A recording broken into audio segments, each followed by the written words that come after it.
Hi, my friends. Welcome to Inside the Minds of Authors. I'm DC Gomez, your host, and also an indie author. I'm thrilled you're joining me today for another fun interview with a passionate author. We're going to kick off this show with an exciting reading, so let's get started. Hello, everyone. My name is Katelynn Rentería, and I am the author of the award-winning young adult fiction novel, The Other Side of the Law.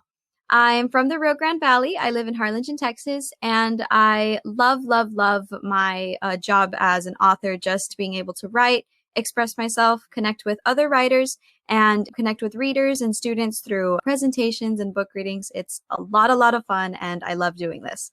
My book is called The Other Side of the Law, and it's a young adult fiction novel about a Texas girl. You see her on the street, and she's just your average teenager, but in secret, she's a spy. So it has her missions and her adventures as she goes all over the world, stopping bad guys, taking names, all that fun stuff. I'm going to read a bit of the prologue for you, just to get an idea of what this whole spy world is like and the adventures that lie inside. So this is the prologue of The Other Side of the Law. Like a raindrop on velvet, I silently dropped from a dusty air shaft to the floor of Spade's Enterprises, clad in navy and shrouded in the dark. I glanced around the tech lab I had landed in, knowing that a door was 32 feet to my left, thanks to the building blueprints I had memorized 16 hours earlier. Almost subconsciously, I began to carry out my mission, silently gliding across the floor to the main computer at the back of the computer lab. I unclipped a mini flashlight from my utility belt, shone it on the desktop, and switched on the PC. While the computer warmed up, I slipped a USB drive out of my pocket and held it millimeters away from the port I was going to plug it into. I counted down how much time I had before the left-wing security guard came into the lab for a routine check. 64 seconds. Plenty of time. The second the computer's lock screen came up, I plugged in the USB drive. I watched expectantly as the screen went from displaying Spade Enterprises logo to an array of speeding numbers on a green background. I smiled as the algorithm on the drive unlocked the computer and pilfered through the files, picking out any of particular interest.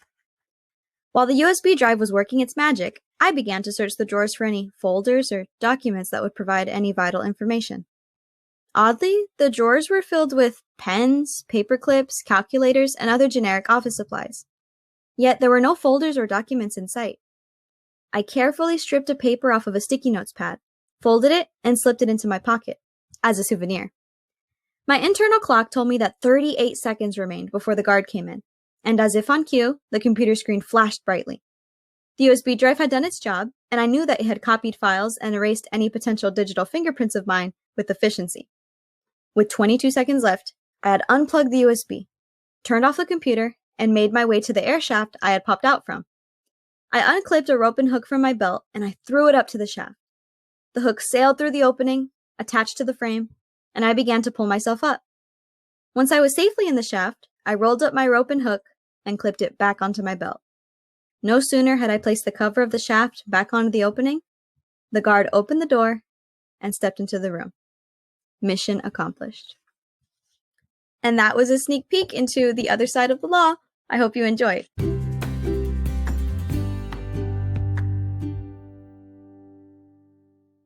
Hi, everybody. Welcome to another episode of Inside the Minds of Authors. And today we have the fabulous and absolutely amazing Miss Katelynn, who just gave us an introduction to her book that I'm just going to spy thriller as a teenager. That's what I'm talking about. Welcome, madam. How are you? Hi! Thank you so much for having me. I'm doing very well, and I'm super excited to be on the show.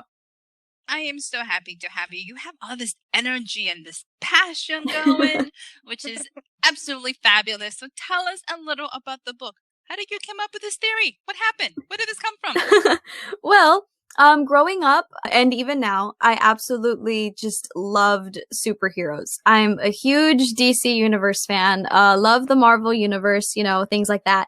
But I really love superheroes, like Batman and Green Arrow, where, yeah, they're billionaires and they have, all the cool money and gadgets and stuff like that. But when at the end of the day, they're human beings and they're fighting these bad guys that are stronger than them, smarter than them, faster than them.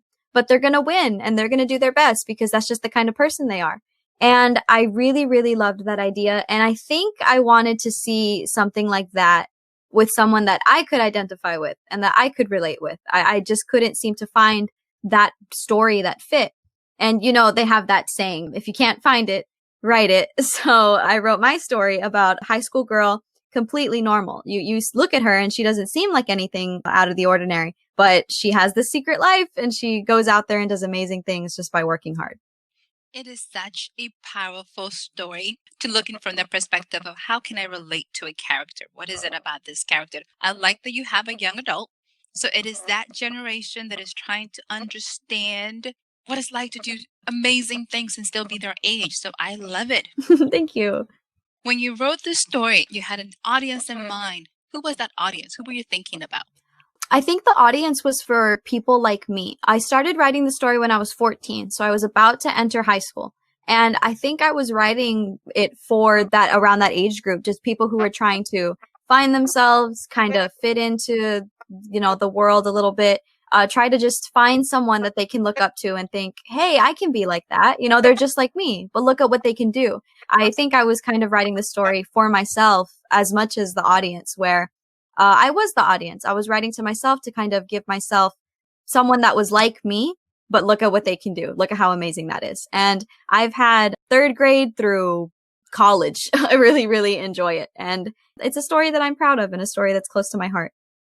How long did it take you to finish the story and get it out there? It took me about a year. I started writing it at the beginning of my freshman year, and I finished it when I was a sophomore. And it was published the summer of my sophomore year. So it took about a year to write, and then it was published when I was 16.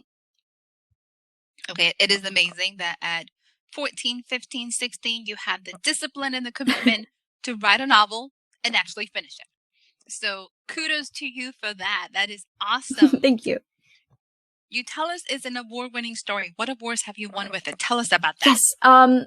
The Other Side of the Law was the 2017 recipient for the Silver Book Award from Literary Classics Book Awards, and it also got the honorable mention, sort of, so distinguished. So that was really, really, really amazing. That just the book hadn't even been out for a year and it was already being distinguished in that way. And Literary Classics, they review books from all over the world, not just Texas, where I live, not just the United States or Northern Hemisphere or anything, but all over the world. And it was something that I was really, really honored and really, really proud to see that, 14-year-old me wrote this, and it was just supposed to be, a story that I would want to share with people, but to see that it was at this acclaim and that a lot of people were enjoying it and identifying with it and just really, really liking it, that was really amazing.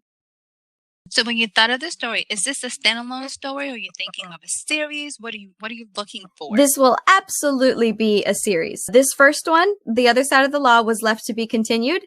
I'm finished with the sequel, working on publication details, and I plan to make it a trilogy. So there will be part 1, part 2, part 3. That is beautiful. I love series. And I know a lot of people do too. They love connecting with their characters and just following that journey. How is the book number 2 coming? How is that process? Is it different than the first one? It is different from the first one. I did not expect it to be not difficult, but just it is different. I think when you're writing the story the first time, you're introducing the characters, you're letting them, you're letting the reader find out who they are as people. You're watching them go through their different adventures.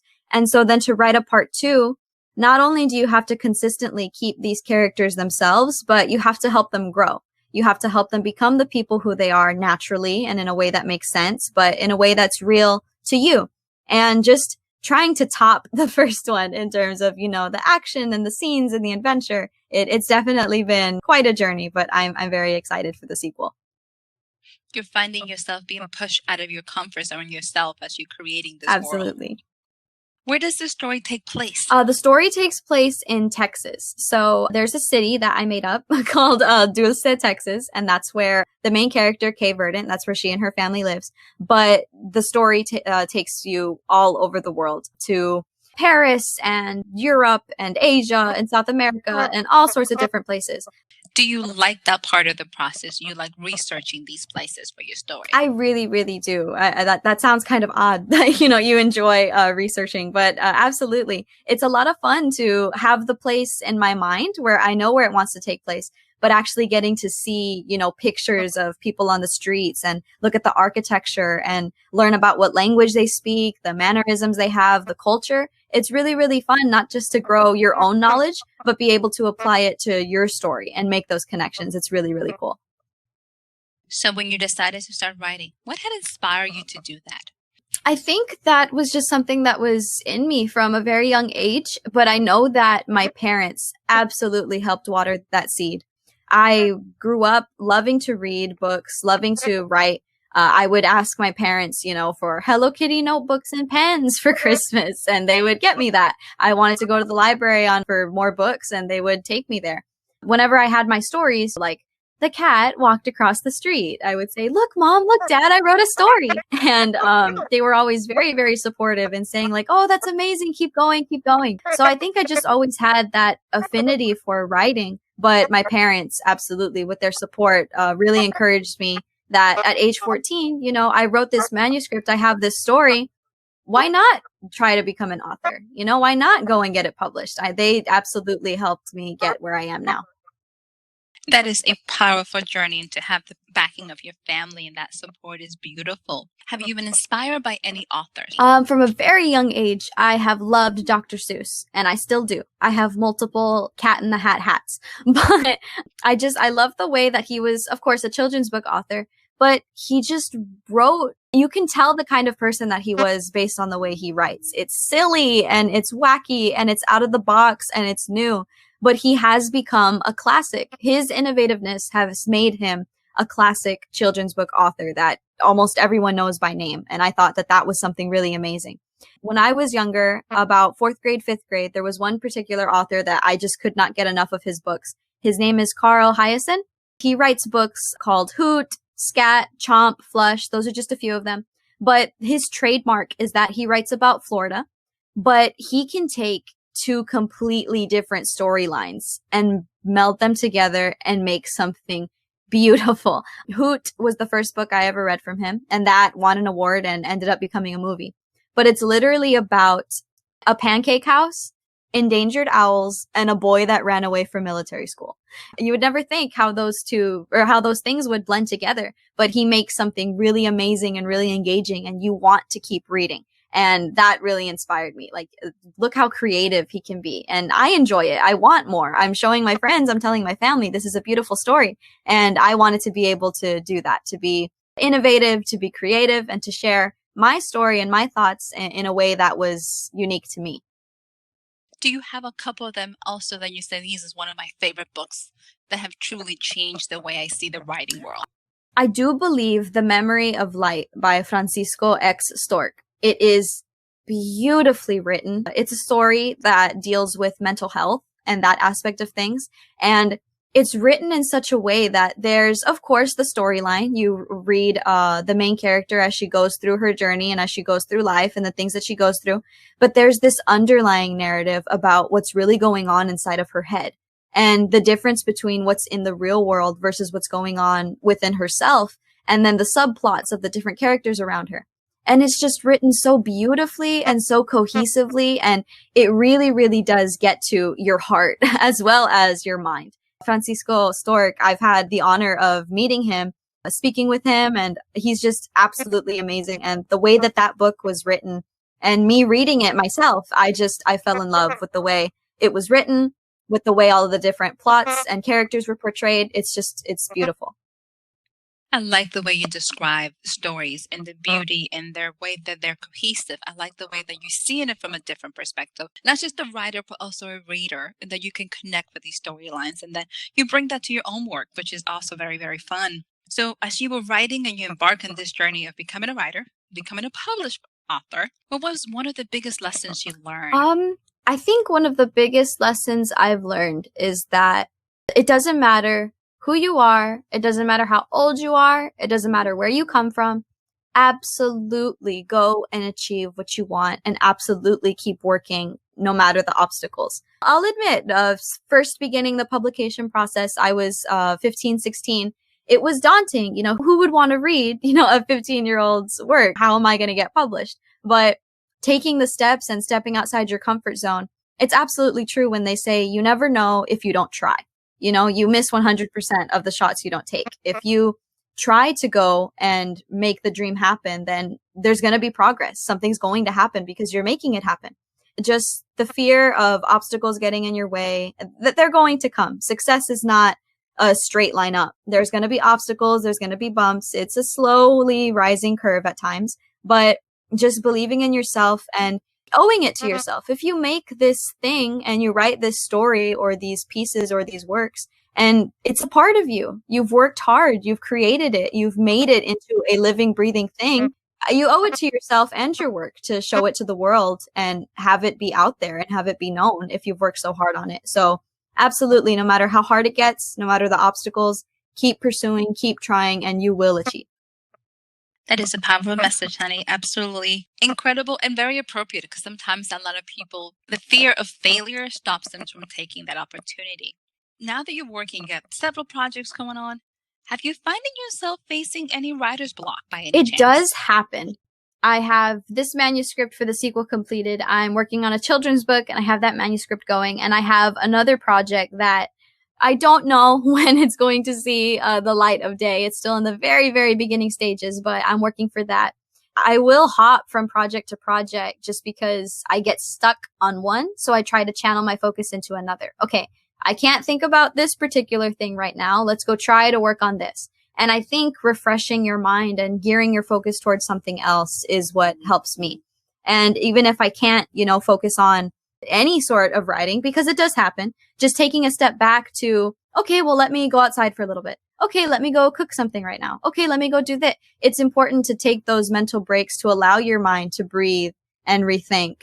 I will admit a lot of my writer's block moments have been broken at about 3 a.m. when, I'm trying to get ready for bed and then, that's the rest of the story. And you run and you write. But I think taking mental breaks is very important for the ideas to fully gestate and become real.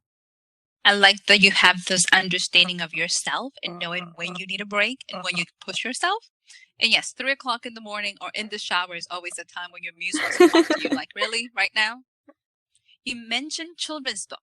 What is it about? Tell us a little bit about it. I'm writing a children's book about my pet rabbit, and his name is Winston. I just given so many presentations to elementary schools and younger students, and they love the idea of the story, and they always get very excited. But I have wanted to write a children's book for quite some time, just to be able to connect with students in that way and share a story in that way. I thought, what better to write about than my pet rabbit, who I love very much. I'm hoping to make it a series, just multiple stories about him and the adventures that he goes on, whether it be around the world or in his town, helping friends, learning lessons. I'm hoping to make that sort of thing. And the manuscript is finished, but I do want to do the illustrations myself.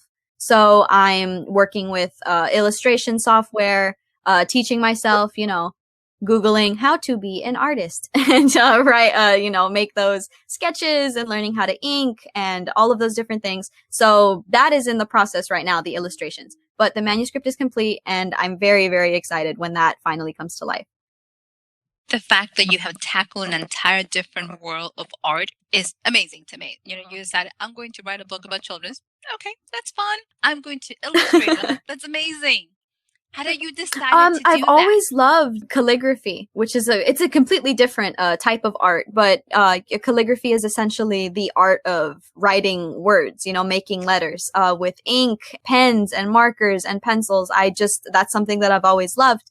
I did delve from calligraphy into artistry a little bit with making short sketches and paint and acrylics and things like that. So when I had this idea for the children's book, I thought, okay, illustrations. And I really wanted to start making my artistic skills sharper.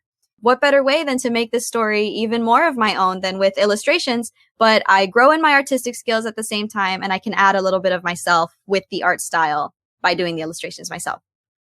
So you have told us you have done lots of presentations. You're very active in your community. You're always motivating kids, adults. What message do you give those little kids when you're talking to them? I give a literary and motivational presentation, as I like to call it. So I'll talk about myself, my story, my journey, what age I started, where I am now, things like that. But there's an underlying aspect talking about the importance of reading and the importance of writing, because absolutely they're life skills that we need to use and hone because we use them every day in everything that we do. But at the very end of the presentation, there is definitely a motivational element running throughout, but it really comes to life at the end because there's one line on the screen and, I'll stand up a little straighter and I'll say, okay, can anyone tell me what that says? And there's a line that says, don't stop dreaming. So the kids will say, don't stop dreaming. And I say, absolutely. So I want you to repeat that after me. When I say don't stop dreaming, you say don't stop dreaming. So I'll say that and then they'll reply. And then we just get louder and louder and louder and louder until they're screaming, don't stop dreaming.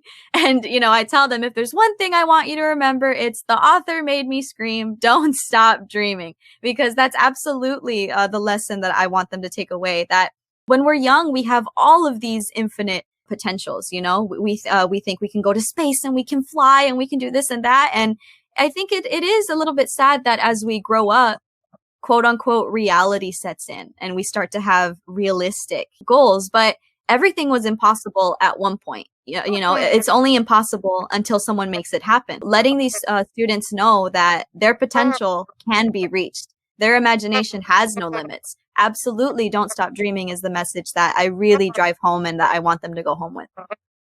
I'm just amazed at the fact that I'm like, at your age, how did it all came together? When did you realize not only am I going to write, but I can be an inspiration? When did that click?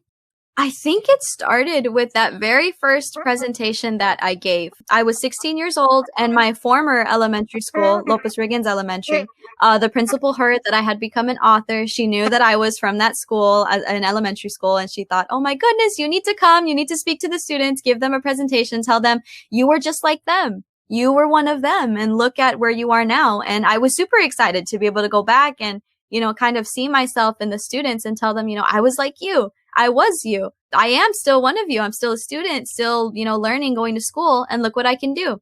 And I think I fell in love with that, being able to talk to the kids with a reach that I now had being an author, but being able to inspire and plant that seed the same way my parents and teachers did for me. That was something I loved and I still love to do.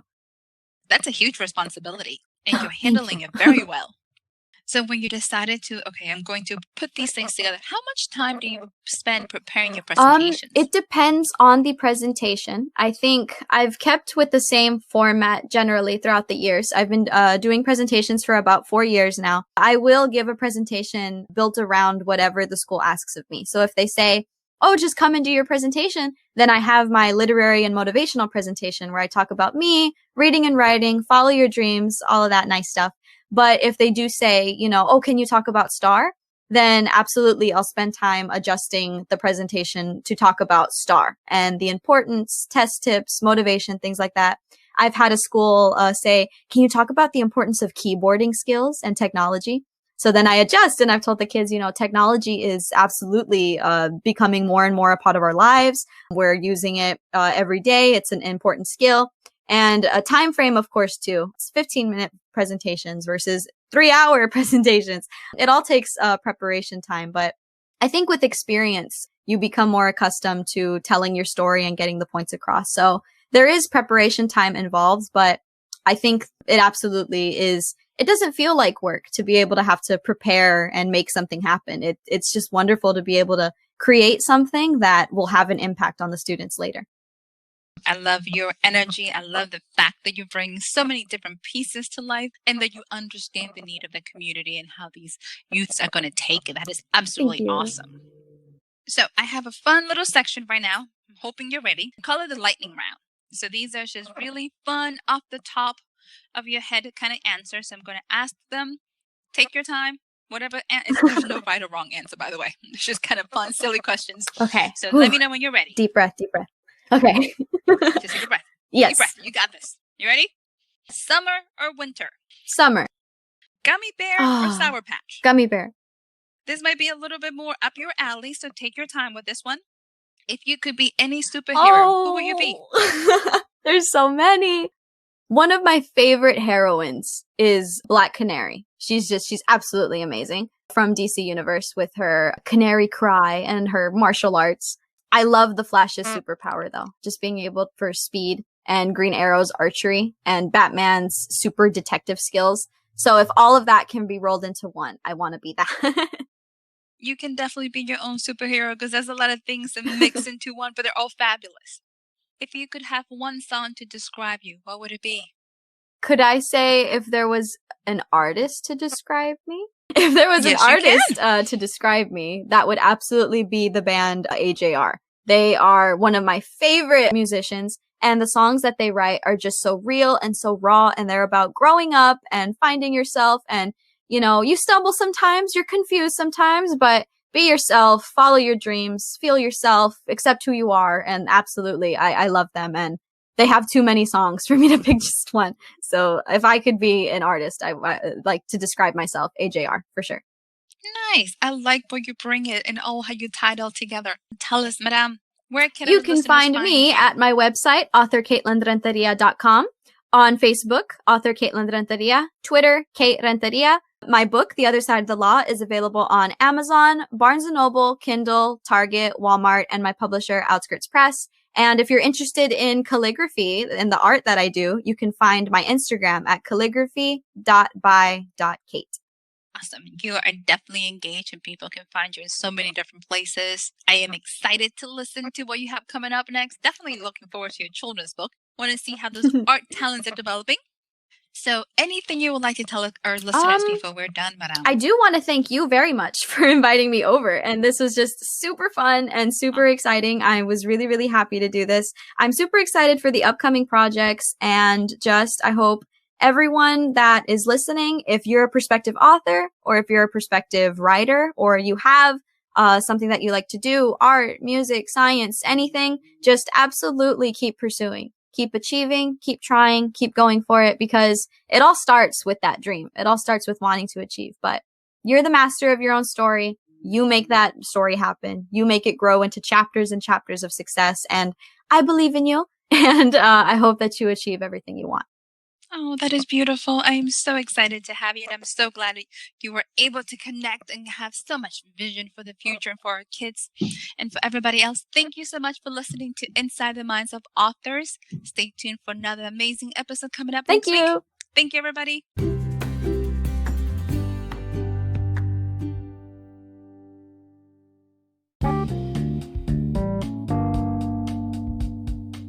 Hi, my friends. Welcome to Inside the Minds of Authors. I'm DC Gomez, your host, and also an indie author. I'm thrilled you're joining me today for another fun interview with a passionate author. We're going to kick off this show with an exciting reading, so let's get started.